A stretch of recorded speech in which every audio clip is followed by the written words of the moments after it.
He knows to sit down and dialogue, and he knows who to go to for the right information. So we're extremely proud of his accomplishments and where Darryl's going. We see it very clearly. I know he's starting to see it also, and so we love you. We always will, and excited to see where you're going to be next. A few months back, we got visited from Director Botticelli, our drug czar in New Orleans, and Darryl was again the chosen one to go to come meet and sit at the table, and he had an opportunity when we were here. They flew up yesterday, and we got invited to his office in D.C., which was another thrill. I don't know if you don't know Director Botticelli.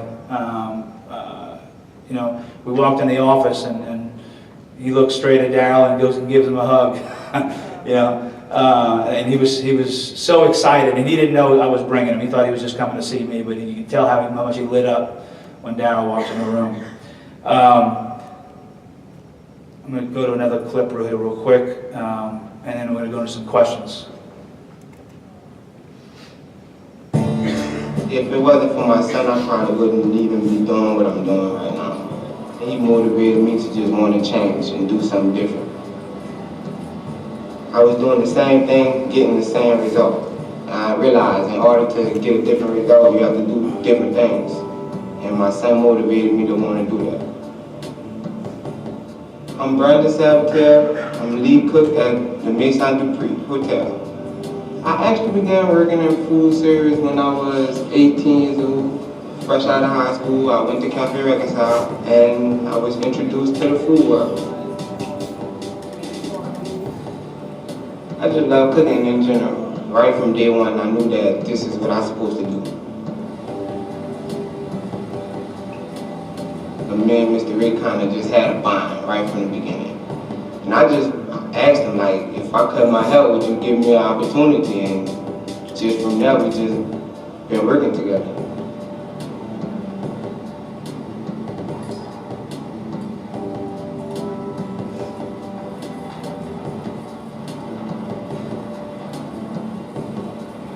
Tourism is a big part of the city, and it's a way of making money, and it's how we bring in revenue. Without tourism, I don't think the French Quarter would be what it is. I probably wouldn't even have a job.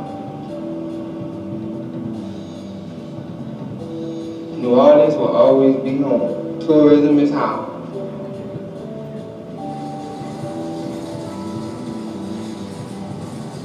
So I didn't purposely bring here a plug for New Orleans. Brandon was selected by the New Orleans Convention Bureau to do this ad for New Orleans, and that's what it was from. So it was a good opportunity to bring his story as well and bring it to life. So how about some questions? Anything burning inside somebody? Yes, ma'am. How are you funded? Good question. So before social enterprise was a popular term, we were doing this. So today our annual budget is about $2.3 million. 50% of that is raised through our food and beverage operations. And the other 50% is all private funding. We don't receive any city, state, or federal funds. And it was built on that on purpose. We didn't want to have to rely on the federal government to keep us going. We are now currently seeking some federal funds just to see how we can kind of go to the next phase of expansion. But we're being very strategic on what monies we want to accept.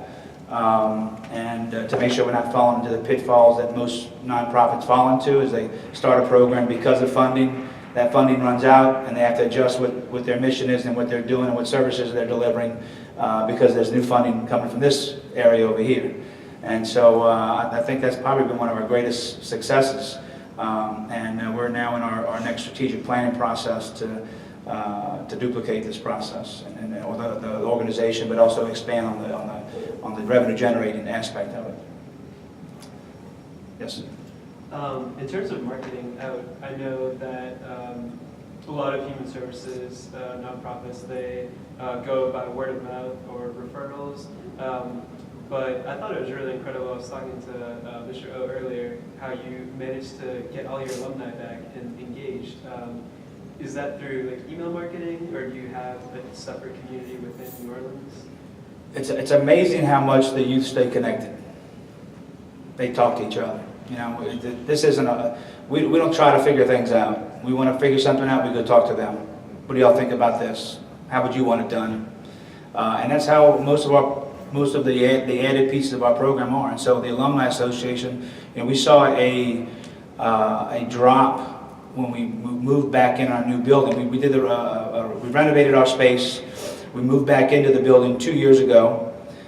We went from 2,400 square feet, a single space, one single room, to 17,000 square feet, 5-story building. Same building, but we never occupied any of the upper floors because you couldn't walk on the floors because you'd fall through them.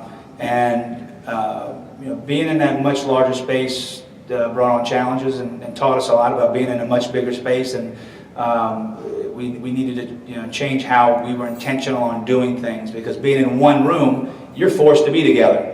There's no other option. Being in 5 stories of a building, you know, the separation of those people on the 3rd floor and the 5th floor, and this, and, you know, it was divided. It started a division, so we broke down those walls, but our staff, and we grew. I mean, from our budget was only $900,000 prior to moving back in the new building. We're 2 years later, we're $2.3 million. We had 10 employees then. There's 33 employees now. So it was 2014 was definitely a growth year, transitional year, a challenging year, but we've emerged even stronger. Somebody had a question?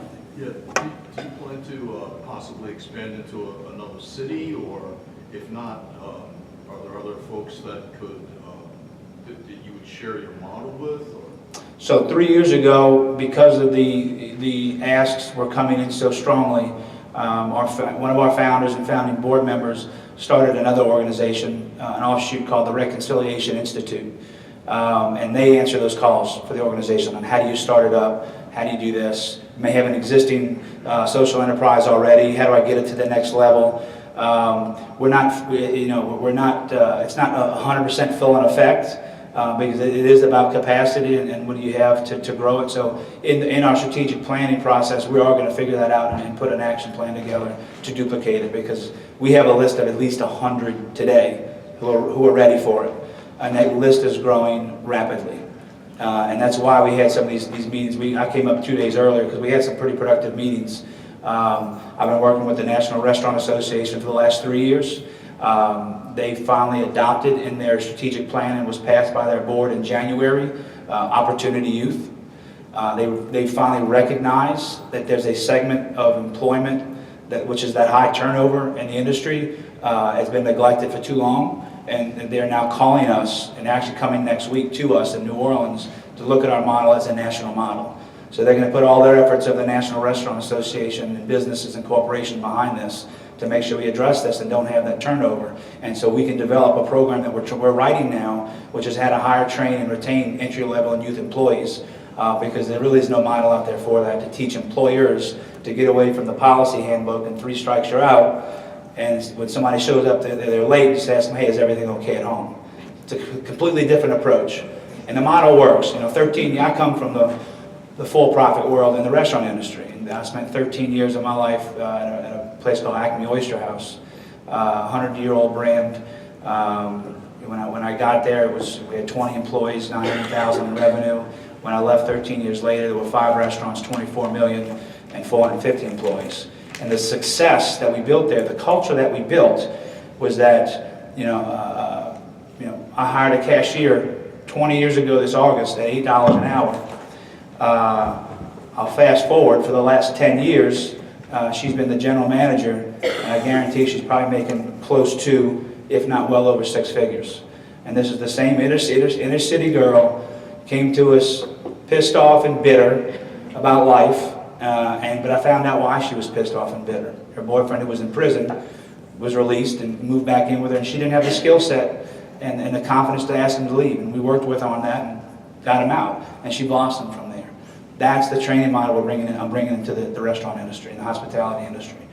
I'm told I'm out of time. I'm sorry, but we'll be here if you guys want to come up and ask some other questions. I'll be happy to answer them. My cards are at the table right outside the door. If you walk out to the left, there's other information, cards. Please send emails, information. information, anything else you need, we'll get it to you. So I really appreciate you guys spending the time here with us today. Thank you.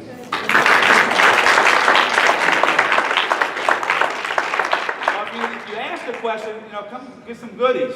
We got some Emerald season. We got a couple T-shirts. Yes, sir.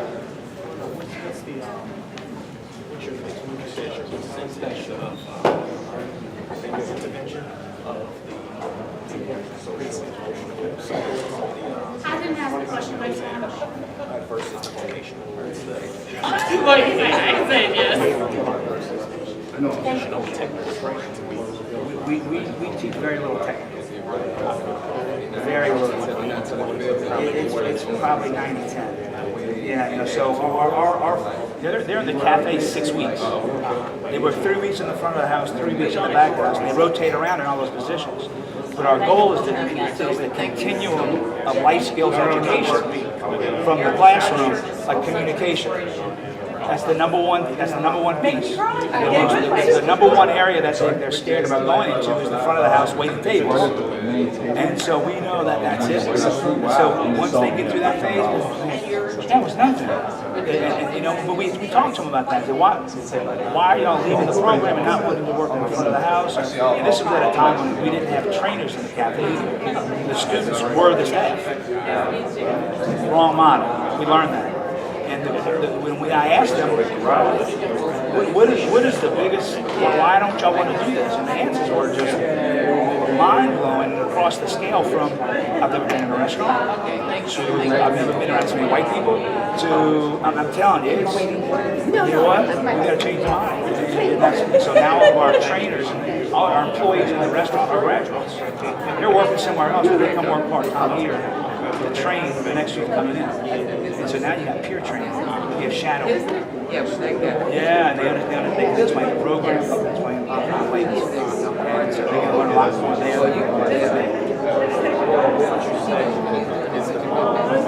That's the part model. That's just the one.